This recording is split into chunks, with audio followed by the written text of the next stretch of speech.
Hey, welcome everyone. My name is Mika Andersson. I'm a product marketing manager here at Vaadin.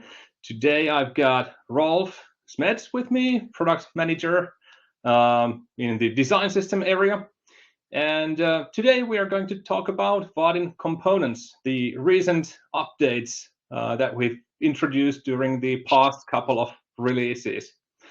Yeah, Rolf, want to give a quick introduction yourself? Yeah, I mean, this is already said the important part in the explains. I'm a product manager at Vaadin with primary responsibility for the Vaadin components and the Vaadin themes and the theming system, I suppose you could call it, in the Flow and Hilla frameworks.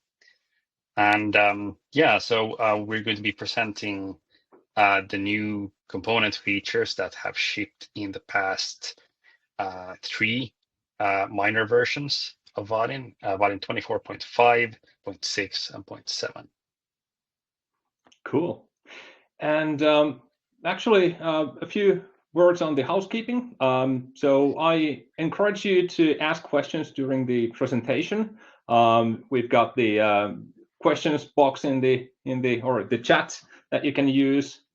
And we try to address all the questions during the presentation. So let's keep it conversational. In case we are not able to address all the questions, we will have a dedicated questions and answers section after the presentation.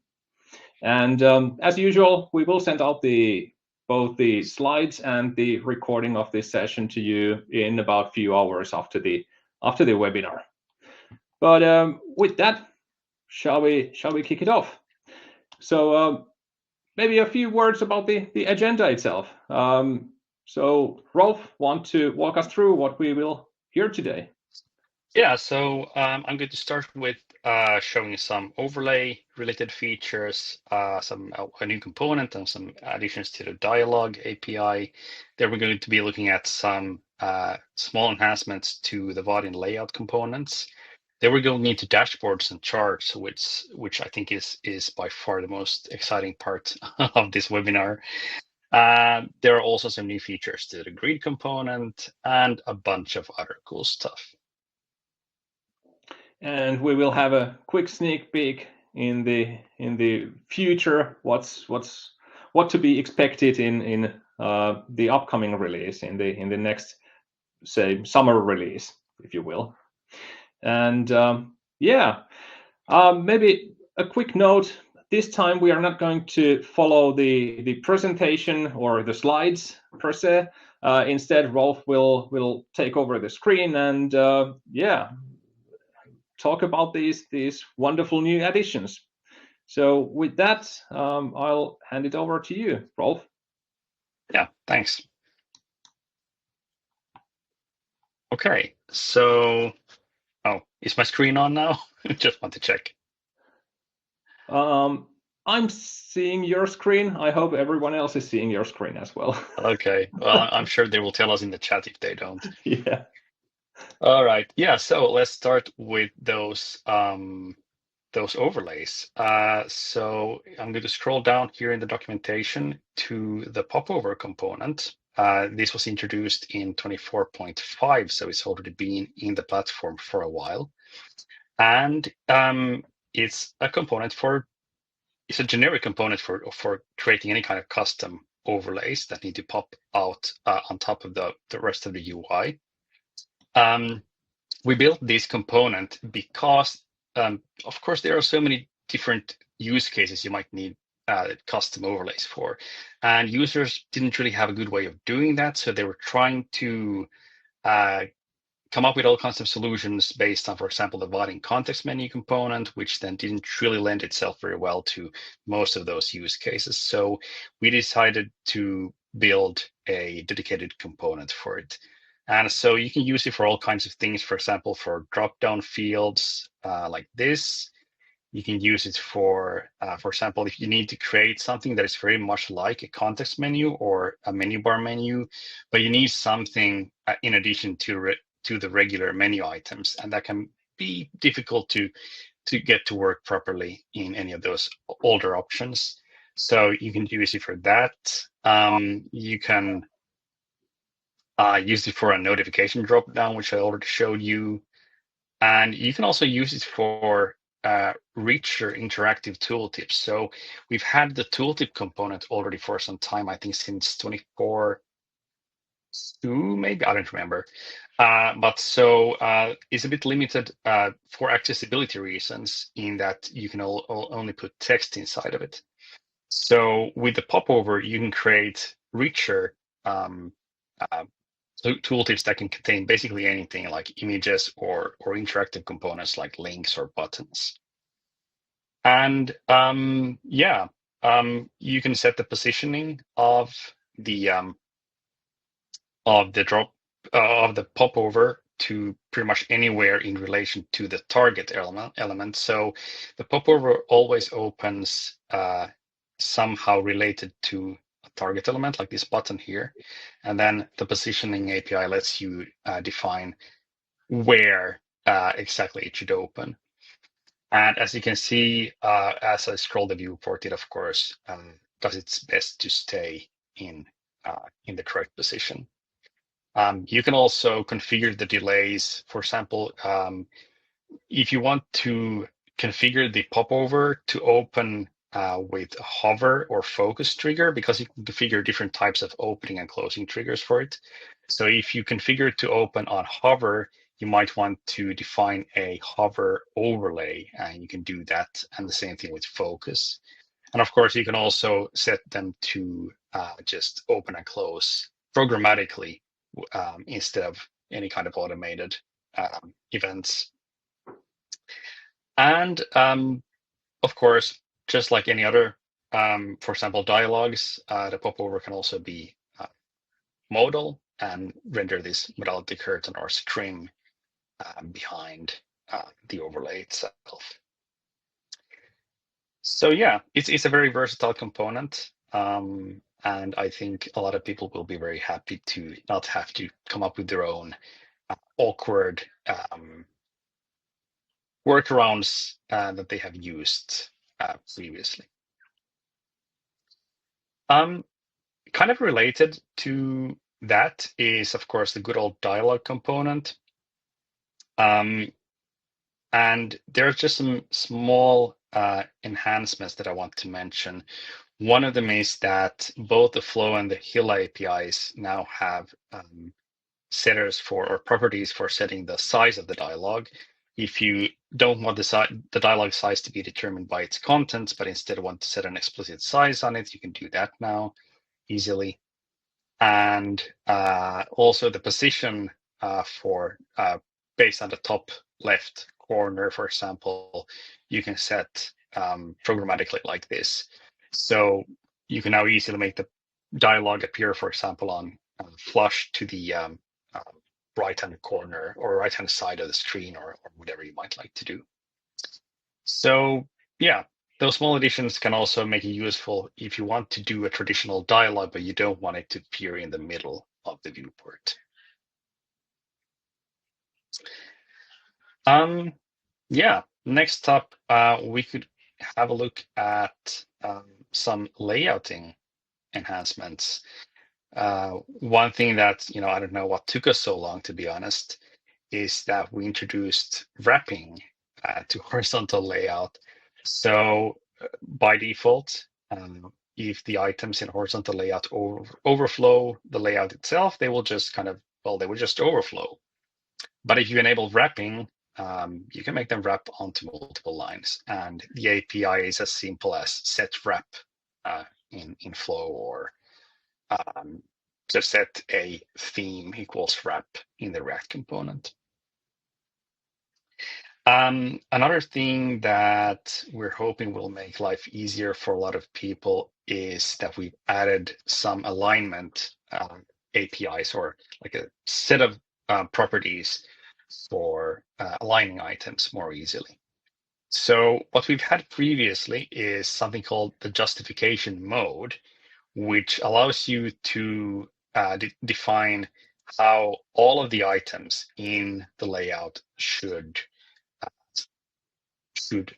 split the available space between them. So you could, for example, set them to be in the center, or set all the available space to be between the items equally, or around the items, or start or end. And this has been great if you just want every single item to be aligned the same way. But if you want to have more control over it, that has been a bit difficult. So for example, if you want to have a layout where you have some items on the left, some items in the middle, and some items in the end, that has been tricky if you have more than one item per position. So for example, you've had to wrap them into wrapper layouts, or set the margin auto on the correct items, and so on. You've had to know what you're doing to make that happen. Now, with this new API, it's a lot easier. You simply add to start, add to middle, or add to end, and they will appear in the start and the middle and the end. And regardless of how many items you put there, whatever you add to the end, for example, will always be flushed to the end of the layout, and the same thing for the middle and the start. So that should make things a lot easier. And this was introduced in the latest minor version in 24.7 in March. I also want to briefly mention an experimental feature that is mentioned here. Some experimental layout improvements that we introduced in 24.7, which affect the way that the set width full, set height full, and set size full APIs in Flow behave.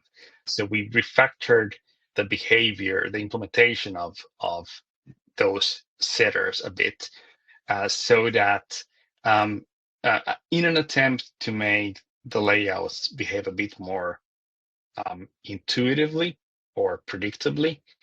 And I don't have time to go into details because I would have to show you a bunch of different examples before and after. But you can try it out yourself by enabling the layout component improvements feature flag. And I would be especially interested in hearing from people who already have a reasonably big Flow application, whether this layout, this feature flag for the experimental layout improvements makes things better or worse. Like if it breaks something, I would love to hear that. Or if it just suddenly makes things work the way you would expect them to work, I would really love to hear about that. So, reach out to me on the forum, or I guess the forum is the main way, really. Yeah, forum is definitely a good way to reach out to us. And I actually just created a new thread on the forum so that we can continue the conversation in there if you have any further questions that we are not able to address during this session. And regarding questions, we actually have one question, Rolf. Maybe we can take it now. The question goes, what happens with less space and at middle in horizontal layout positioning? Right. So if I understood the question correctly, what happens if there's not enough space for all of the items when you use this alignment? Yeah, and then you add middle something. Yeah, well, I mean, if you don't have wrapping on, the items will still overflow. Like it will just try to cram them all together, and it will overflow as it normally would. So for those who are comfortable with CSS, what this basically does is that it just adds some margin between the last start positioned item and the first middle positioned item, and respectively with between the last middle aligned item and the first end aligned item. So it's kind of a shorthand to doing the same thing that you could do with CSS. Cool. Yeah. That answered the question. We yeah, do it's have... a bit difficult. Yeah. Sorry, go ahead. Yeah, we do have a few more here. If you don't mind, Rolf, going through these now. Yeah. So does the popover have any events/listeners, for example, when closing it? Are we able to catch the event? Yeah, I could go to the for example, go to the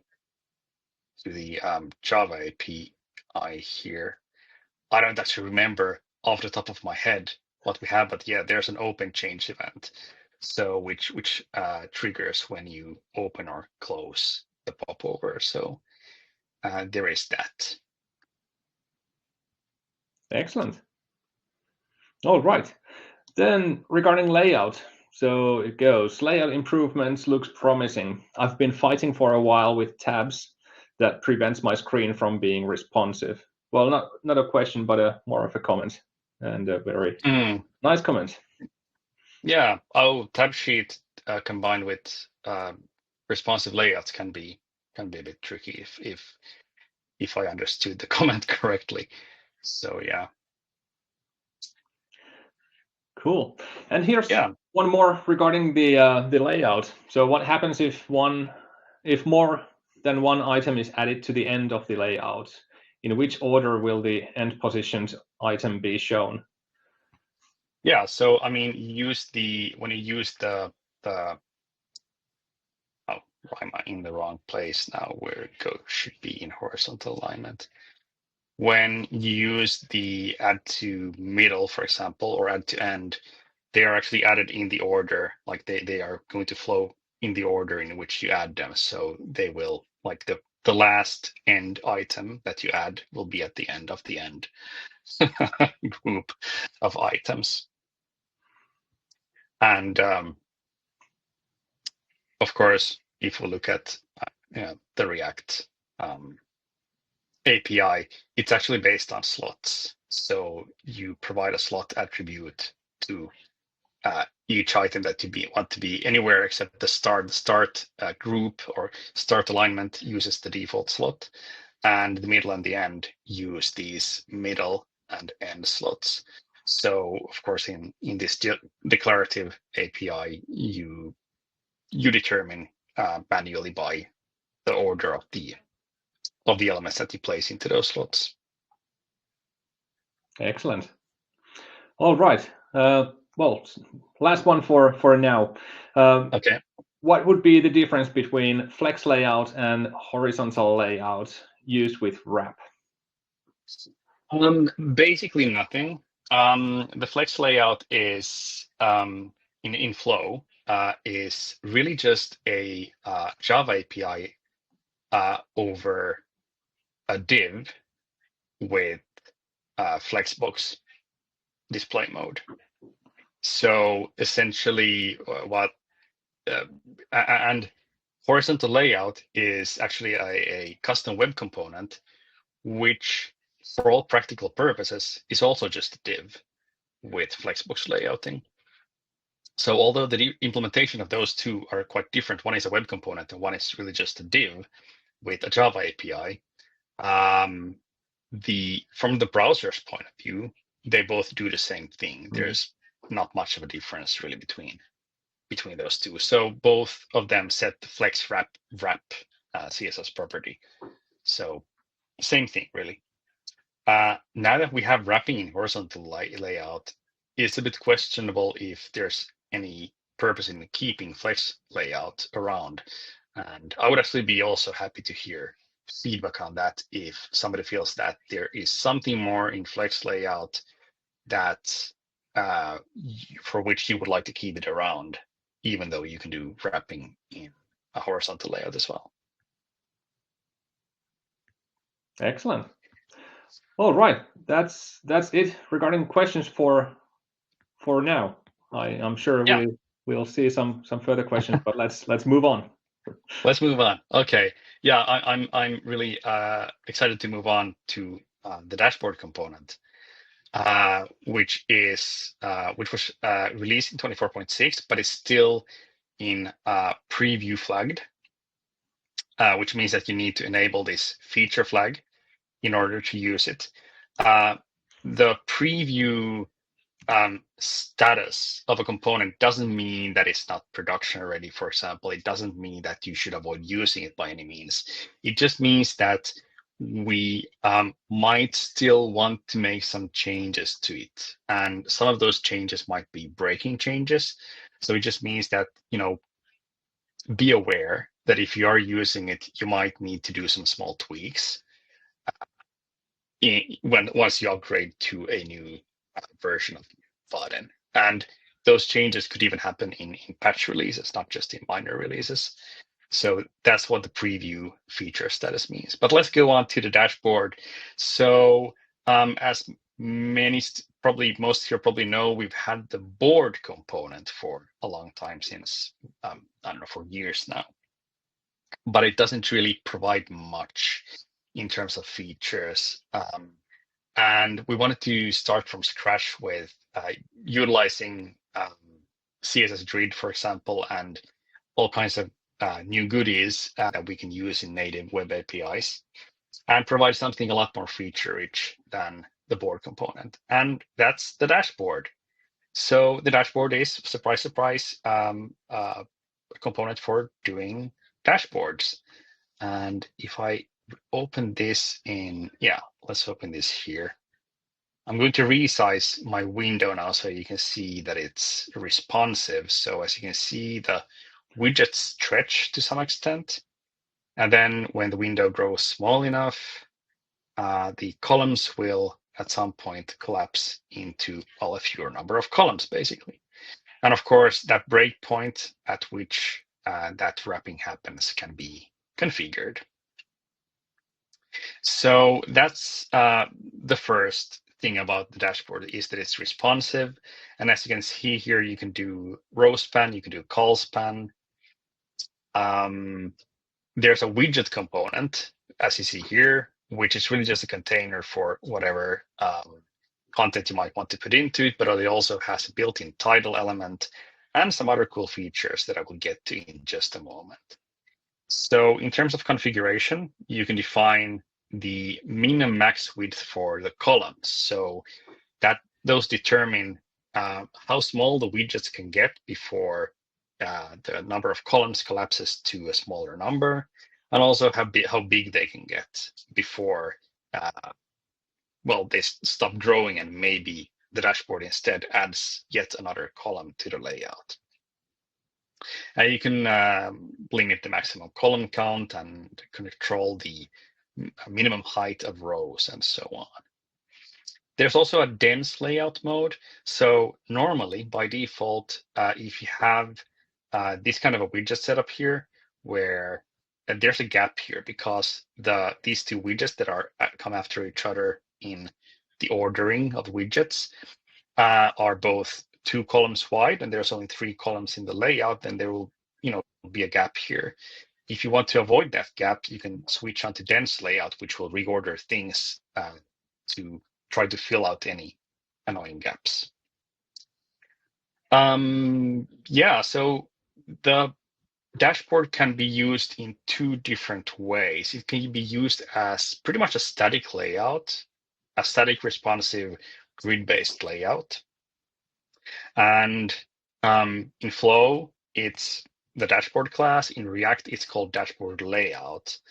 And the lit web component is also called Vaadin dashboard layout. So there's also a dynamic mode, which again is just the dashboard class in the Flow, but in React is called dashboard instead of dashboard layout to distinguish it. And so the thing with the dynamic dashboard is, first of all, that it's intended to be data bound. So the static dashboard, you just populate it in React by just putting dashboard widgets elements into it. And this is the static set of widgets. And in Flow, you just use the add method to add dashboard widgets into it, just like you would do with any other layout. But the dynamic dashboard is actually intended to be data bound. So, I won't go through all of this code here, but essentially what you can see from the sample here, maybe I should open this in a separate window because we're running a bit out of space here. Okay. So if we switch on edit mode here, the dashboard switches to edit mode. And you'll see that there's a drag handle here. There's a resize handle. There's a remove button. And so, you can drag widgets around, and all the other widgets will automatically reorder accordingly. You can resize them to your heart's content. You can resize them vertically and horizontally and so on. And once you've played around with this for a bit, what you can do is you can save. So, by the way, these buttons here are not part of the dashboard. They're just here for demonstration purposes. If you look at the code snippet associated with this sample in the documentation, you will see how it's implemented. But the point is that it takes a lot of the boilerplate that you would otherwise have to write yourself for making this dynamic populating of the dashboard and persisting of the dashboard's current state. It takes a lot of that boilerplate off your hands. So, okay, so we've now made some tweaks here, and we've clicked the save button. And well, you don't see anything right now, but if we can keep we can remove a bunch of widgets and like so, and we can move things around like so. So now we have changed the state of the widget since we saved it. And if we now click load, it will restore that configuration that we had. And the main purpose of this editable dashboard is that it makes it easy to create end user editable dashboards and end user creatable dashboards. And then you can easily store the configuration that the end user has created as part of their user profile in the database or wherever you want to store it. And I also want to mention that we spent a lot of time on making this properly accessible. So if you can select widgets with a keyboard, you can press space to select the widget to edit, and then you can use the arrow keys on the keyboard, which of course you can't see now what I'm doing, but I'm using the arrow keys to move things around, and you can use Shift arrow key to resize things. I'm holding Shift and twiddling things with the arrow keys. And of course, you can also just remove widgets and so on with the keyboard. And additionally, for the ultimate accessibility, there are these modes that people who are unable to do drag and drop gestures with a pointer device, for example, like if they have some dexterity issues, they can actually trigger these modes where they can move things around, for example, like this, without having to do drag and drop operations with the mouse or a touch screen. And the same thing with resizing, they can do that as well without having to do any drag and drop operations. So pretty happy about that one. That's super thoughtful and very versatile feature for sure. Yeah. And you actually answered one of the questions we received regarding the dashboard, which was about like, can I use keyboard shortcuts for managing my dashboard widgets? Yeah. Yes, yeah, you can, as we saw. Yes. What about? Go on. Yeah, I was just going to blabber on about more features in the dashboard, but did you have any questions? Yeah, there was one question. So can dashboard be used instead of grid layout to design our application/pages and use the region/widgets for our panels instead of regular panels? I wouldn't recommend that. It's very, very optimized for dashboards, and theoretically, you would probably be able to use it for something else as well. But for example, you can't make a widget take up the full height of the layout, for example, and that's probably something that you would need if you try to use it as a regular CSS grid layout. So we are planning to introduce a normal grid layout, kind of something similar to what we have in Vaadin 8. But we don't know exactly when that will be or what it will be like. So for now, we just wanted to solve a more specific problem around creating dashboards, which is kind of a special case of a grid layout. All right. One question regarding a common use case for dashboards. Many people use dashboards for like to organize things in a personal way in an application. But another common way to, or use case for dashboards is to use them, let's say, on big screens in a war room or on the hallway of an office. How well our dashboard fits into that use case. Like, for instance, can we rotate the view so that if you have like multiple dashboards, we can rotate those in, say, by every minute? Do you mean like as in refresh the Like widgets, if you have multiple dashboard views, and then like you just want like to rotating like and showing a different dashboard right? for a I mean, period of time. if sure, if you have multiple dashboards are like any other component. So I mean, you need to implement that rotation somehow. But there's a bunch of ways to do it, but it doesn't really have anything to do with the dashboard component itself. It's the same way you would do it with basically any other components. Yeah. any other component, any other HTML element. Cool. Yeah. All right. That was all we had for now. All right. Yeah, I just want to mention also that there are dashboard sections, which we're not entirely sure yet if this is a feature that we are going to ship in the final stable version of the dashboard. So it's the only feature that I would maybe mention an extra warning about, that we're not entirely sure if we're going to keep it around. But again, if you feel that it's something that you would absolutely want to have, please ping us about that on the forum, for example. So it's pretty simple. It just means that you can have these. You can group your widgets into these sections like this. And when you have in edit mode, when your dashboard is in edit mode, if it's a dynamic editable dashboard, you can also drag and drop those sections around to reorder them. So yeah, that's the dashboard. Maybe I've talked long enough about the dashboard.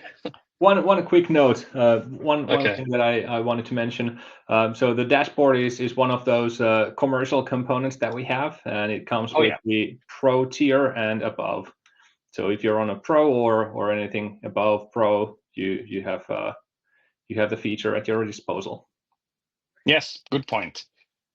Which is actually a pretty good segue to the next component I want to talk about, which is the card, which is not a Pro component. It's a free component. And it doesn't come with any kind of like layout that it sits in, but it's a great way to do any kinds of cards. And so if you, for example, cannot use the dashboard component because you don't have the Pro or a higher subscription tier, you can roll your own grid layout, for example, and use the card component for your widgets. The card component is super versatile. This example here shows you all of the things it can do pretty much. So it can have a footer, it can have both a title and a subtitle. There can be some stuff next to the title. It can have an image. There are different styles you can apply to it. You can make the image stretch or cover the upper part of the card. You can remove the footer, you can remove that suffix thing, you can remove the subtitle, or you can instead of using an image, you can also use like an avatar, for example. And maybe if you're using an avatar and something like this, you have a totally different type of card that you might want to use, for example, in a list of people, for example. And so all these variations that I did here are doable just by toggling some style variants and adding content to a bunch of properties. So it takes a lot of that CSS work that you would otherwise have to do and just wraps it into a nice little API package. Sweet. I think pretty much already showed all of the features in this component through that playground.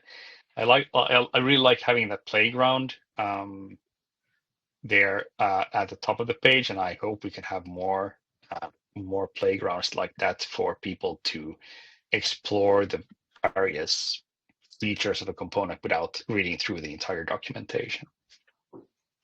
I really like that preview thing and playground. Personally, I think that's super handy. And it's super handy for marketing, especially because it allows us to get nice screenshots of any type. Yeah, I'm sure that's appreciated. I can imagine that. Yeah. Hey, Rolf, we actually did have a question regarding the previous one, the dashboard. Do you mind if I very quickly take that? Oh, So I just want to say. Sorry, I go just on. want to say one more thing about the card, which is that Go on. it shipped for Hilla or with a React API already, but it doesn't yet have a Flow API. The Flow API is coming soon. It should be stable in Vaadin 24.8, but we're hoping to be able to ship it already in a patch release of 24.7. Sorry. So Okay, go ahead very now. soon. Very soon. Yes, very soon.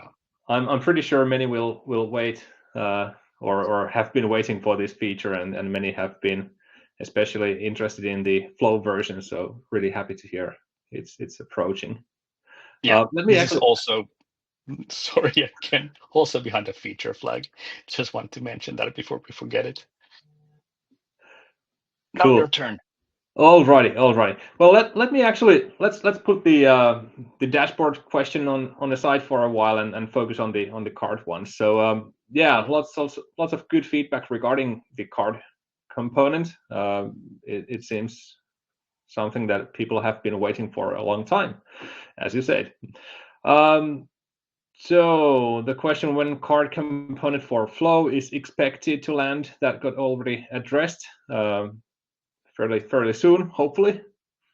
The next one is about handling the pictures in the card that are not in landscape. Mm. So if you have a portrait picture, how does it work with the card component? Yeah, let's see if we have any examples of that. I mean, we don't really have any examples of that, I suppose. I have to admit, I don't remember how it handles, but if I remember correctly, it uses a particular CSS scaling property to scale the image, and if you wanted to scale it differently, there's always the possibility to use CSS to change that. There's a shadow part called media that you use to target specifically the media element or the slot that contains the image, for example, here. So can't really answer that question off the top of my head. So in case you do need to do some fine tuning for the card component, you can of course do that via your regular CSS. Yeah. Cool. There are lots of questions regarding when is the Flow card version going to be available. So let's take that one more time. When we will see card component for Flow users. It will be stable in 24.8, which should ship in June. And we are hoping to be able to bring it as a preview feature. So while keeping the card behind the feature flag, introduce the Flow API in a patch version, so 24.7 point something. We're hoping to be able to do that already, maybe in April. Good. All right. Last question regarding card component. Will it have a click listener? No. We intentionally decided to not provide any interactivity or events for now, and instead just you do you. If you want to add a click listener to it, you can do that through existing APIs. And of course, if you put something like a button inside of it, that will have a click listener of its own. So we decided to try to leave it as generic as possible. Maybe one use case for such could be like if someone is dragging the card on the screen and it could tilt somehow and.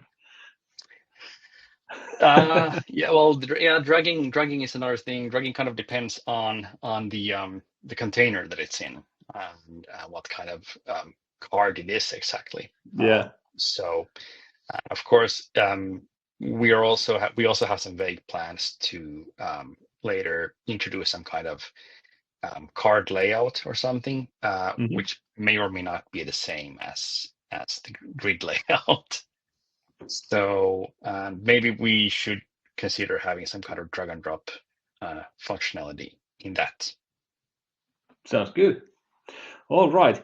Then the question regarding the dashboard I was about to ask a while ago. So when you save the state of your dashboard, will it be persisted locally in browser, or can we externalize that somehow? So maybe storing it in a database, maybe sharing it with others. It's just a serialized blob of data, and you can do whatever you want with it. In this particular sample that you see here in the documentation, we are actually storing it in the browser's local storage because that turned out to be the easiest way to make it work in the doc site. But you can do whatever you want with it. It's just a blob of data. Excellent. All right. Let's move on. All right, cool. Do we have any exciting charts? Yes. Oh. Since we are talking about dashboards, we of course have to talk about the Gantt chart that shipped in 24.7. I'm sure everybody knows what a Gantt chart is. It's typically used for project management, for example, or for anything where you need to be able to visualize different parts of a process of some kind and how they overlap and how they lay out like chronologically. Dependencies. Yeah, and then we have dependencies between them we also have progress indications, so how far how complete a particular step of the process is, and then dependencies between them like so.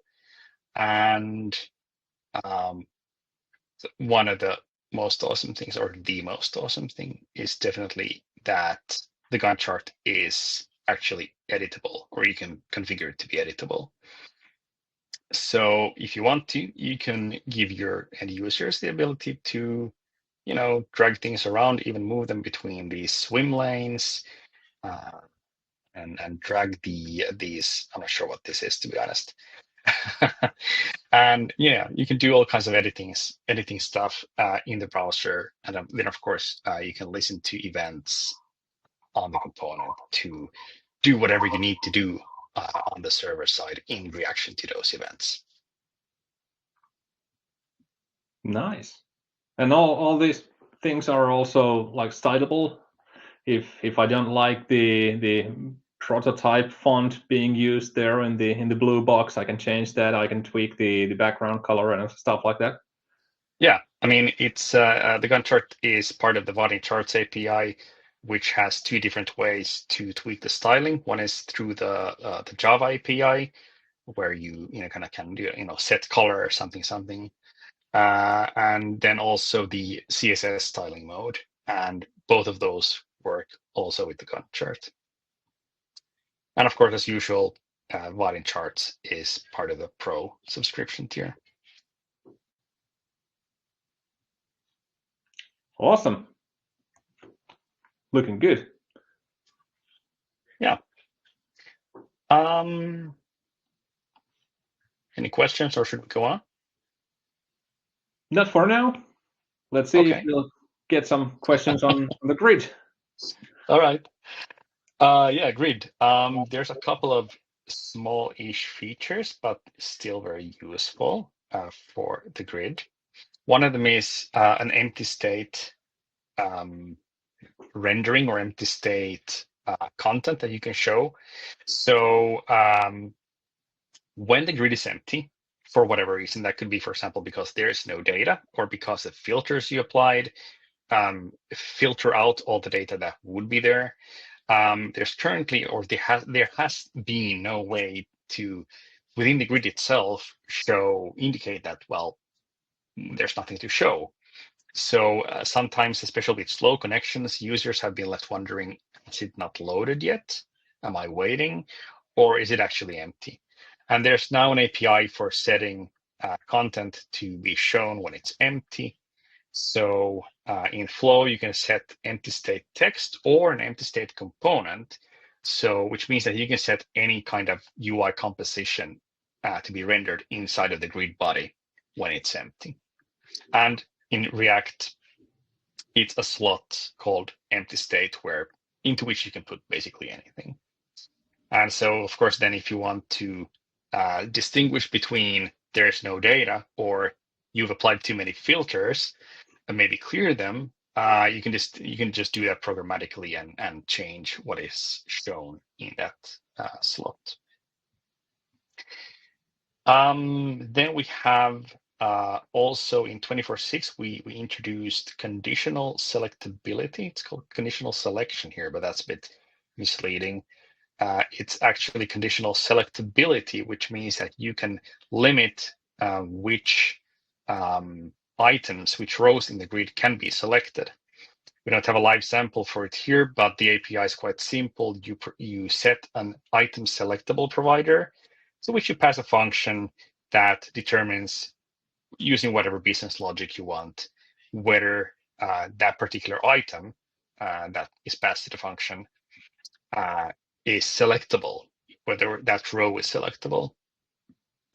And this does not prevent programmatic selection. So you can, of course, set whatever selection you want programmatically, and then make items unselectable or undeselectable, which is the same thing, which means that if you have a grid with a bunch of items that are selected and a bunch of items that are unselected, you can make any set of those items like selectable or unselectable or undeselectable if they're selected.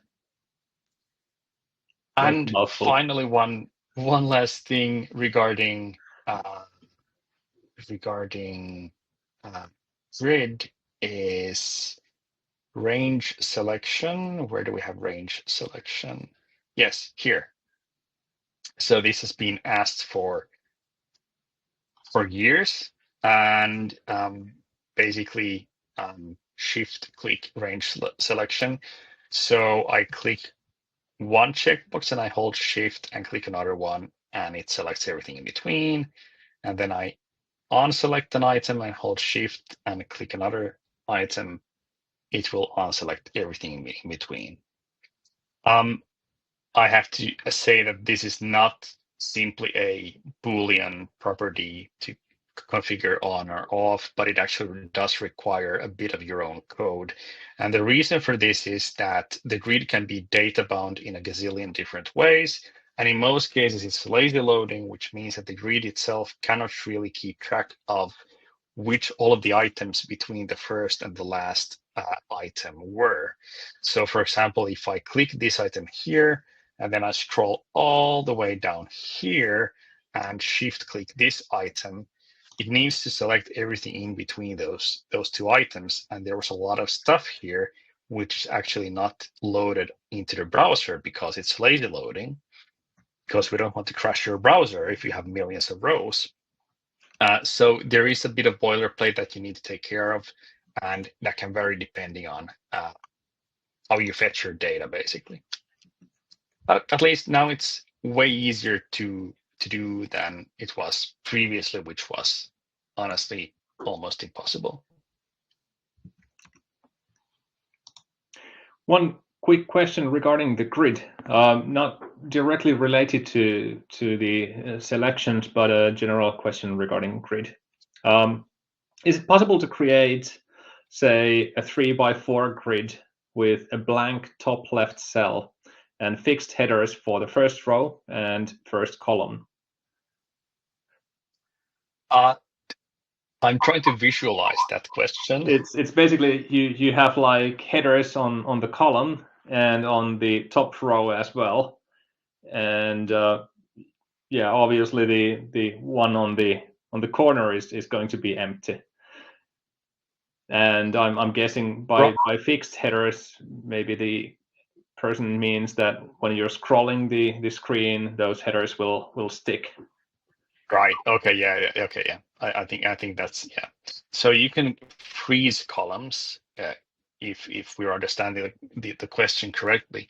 You can freeze columns so that for example, the leftmost column doesn't scroll with the rest. Now, that doesn't really make these cells here column headers. They're still regular cells, and while if I'm kind of reading between the lines of that question, I think that the person is asking is trying to figure out how to build a more of a 2x2 grid of things, grid in the more traditional sense, rather than a traditional data grid, which is really a table. So more of a matrix type of thing. And I would say that that is technically possible, depending on the details, but not entirely trivial because of the row by row based way in which you need to provide the data. But if you manage to, massage your data into the correct format, technically, yes, you would be able to do that. But it's, I think the sample that you see in the documentation for the types of tabular grids give a pretty good indication of the types of things that the grid component is intended to be used for. So depending on your use case, there might be multiple ways to achieve the desired outcome. Yes, I suppose. At least to some degree. Yeah. Cool. All right. Another question regarding grid. Is it possible to create timetable with a grid? I'm searching for an efficient way to create a week plan with the days Monday to Sunday on the top and the time on the left, like your typical calendar view. Calendar. Currently, I'm using HTML table. Yeah. Yes and no. You cannot do row span in a grid. You cannot make a cell span multiple columns, and the contents that are shown in the grid cannot flow over multiple cells, which means that it would be reasonably difficult to do like a day planner thing, calendar type of view where you have events that span multiple notches of the vertical time scale. So not quite within the range of intended use cases. Maybe using some other layout and cards, for instance. Is it a totally crazy idea? No, I mean I think cards could be fine actually. It's a totally fine idea. The layouting part of doing that is not particularly difficult. It's you just need to figure out how to render that timescale grid behind it and so on. But anyway, if you have other questions. No. Let's move on. Okay. Let's see. I have 3 more features to showcase here. And one of them is as simple as color support in the rich text editor. Also one of those finally things, right? So you can now select a bunch of text and set the background or foreground color. And yes, these palettes here are configurable. And let's see what else. The upload component has support for uploading folders. I should have prepared a folder to drop here, but essentially it means that if you drop a file, drop a folder onto the drop area here, it will happily explode that folder into files and upload every single one of those files separately. It doesn't currently work with the with the upload button because that uses the native upload dialog, and we haven't found a way to make that work both with files and individual files and with folders, but we're working on that. Also, the folder structure of the folder that you drop onto the drop area is not retained. So you will just get a flat list of files. But regardless, it's a much faster way to upload multiple files than dragging each of them separately. And the one final thing was about the date picker component, which already for a long time has had very rich configurable date formats. You've been able to provide, in addition to one presentation format for the date, you've been able to provide a list of parsing formats that are supported. But those parsing formats have all been limited to what the date parsing library that we use in the implementation is capable of parsing. So if you wanted to do something more custom, that has been possible to do on the client side with JavaScript since forever, basically.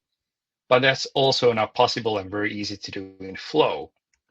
So in Flow, you can now define a fallback parser on the server side, which means that if the date picker, if you type something into the date picker that it's not able to parse as a proper date, it will fall back to the server-side parser, which is a function that you define. And you just then return a result based on whatever business logic you want. So in this case here, if I type in +1, it should return the day after today, which is, 10th of April. And if I type -2, it will give me 2 days ago, essentially, April 7th. So you could also configure this parser to, for example, parse the word today into today's date, or whatever you want to do. One caveat is that it's specifically a fallback parser, so any of the supported date formats that you've defined using the old API will be attempted first, and only if those fail will it fall back to the server-side parsing. This is partially in order to avoid a lot of unnecessary server round trips for values that could be parsed on the client side.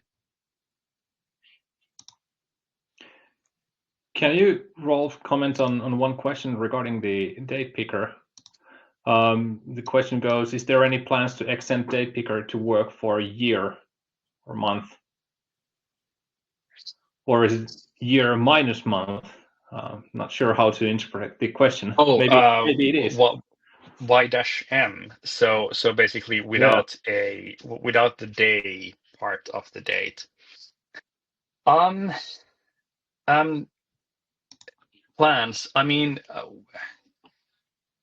probably not as part of the date picker component itself, because it would require a very different type of drop down. It would require a very different type of a lot, actually, since you would only be able to select a year and a month instead of a specific date. And also, I'm not sure how meaningful it is to provide a dedicated component for something that you can actually do with 2 drop-down fields. But there are complications when you start implementing that from scratch as well that I'm aware of. And it's being considered, but we don't have it on the roadmap at the moment. All right. Hey, we are almost on the top of the hour. We are going to run a few minutes over time. I suggest we just move on to ensure that we get to cover everything, and let's take the questions afterwards. And if we don't have any time, we'll handle that in the forum, shall we? Yes. Maybe I could actually show now the roadmap, because we've now been talking about the features that have shipped in the components in the past 3 releases, and you're probably also interested in what's coming next. And if you go to vaadin.com/roadmap, here you will find Well, you will find, first of all, some brief descriptions of upcoming releases with a list of features that we expect to ship in them.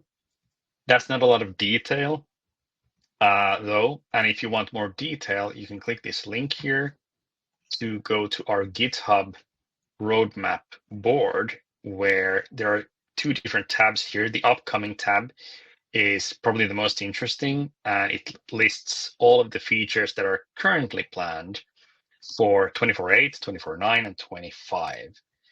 And you can also go to the previous tab to browse through all of the past 1, 2, 3, let's see, 1, 2, 3, 4, 5, 6 releases, and check out which features were shipped in which of those versions.